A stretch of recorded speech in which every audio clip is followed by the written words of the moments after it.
السلام کشتی سے صحیح سلامت کے ساتھ اترے. یہ وہی دن ہے جس دن حضرت ابراہیم علیہ السلام پیدا ہوئے. یہ وہی دن ہے جس دن حضرت موسیٰ علیہ السلام پیدا ہوئے اور جادوگروں پر ان کے جادو پر غالب آئے. یہ وہی دن ہے جس دن حضرت عیسیٰ علیہ السلام پیدا ہوئے. یہاں تک ہی نہیں بلکہ کتابوں میں یہ بتایا گیا کہ حضرت ایوب علیہ السلام اپنے مرض سے شفا یاب ہوئے. تو یہ وہ مقدس دن تھا. یہی وہ دن ہے جس دن حضرت یعقوب علیہ السلام کی بینائی آنکھوں کی واپس آ گئی. یہ وہی دن ہے جس دن حضرت یوسف علیہ السلام کنویں سے نکالے گئے. اور کتابوں میں آیا کہ یہ وہ مقدس دن ہے جس دن آسمان سے سب سے پہلے یہ بارش نازل ہوئی, پانی نازل ہوئی. اور کہا گیا حدیث کے مطابق اسی دن عاشورے کے دن ہی قیامت آئے گی. میرے ملت کے مسلمان بھائیوں, عاشورے کے دن کی فضیلتیں بہت ہیں. حضرت حضور غوث پاک رضی اللہ تعالیٰ عنہ وہ بیان فرماتے ہیں کہ عاشورے کی رات میں نفل نمازیں, دعائیں زیادہ کی جائیں, ذکر و اذکار.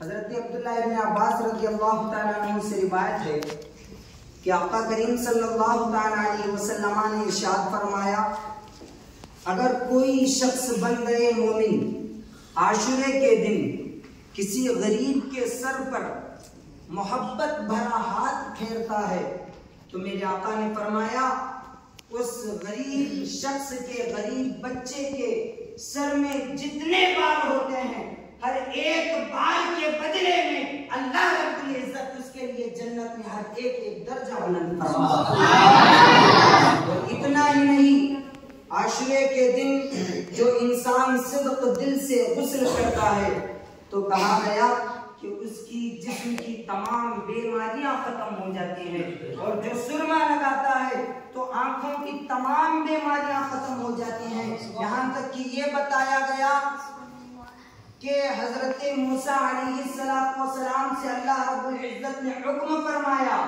کہ اے موسیٰ علیہ السلام اپنے قوم سے کہہ دو کہ وہ میری بارگاہ میں توبہ کریں اور عاشورے کے دن رجوع کریں. اغفر لهم, میں اس کی برکت سے رجوع کرنے کی وجہ سے اس دن کے صدقے میں مغفرت فرماؤں.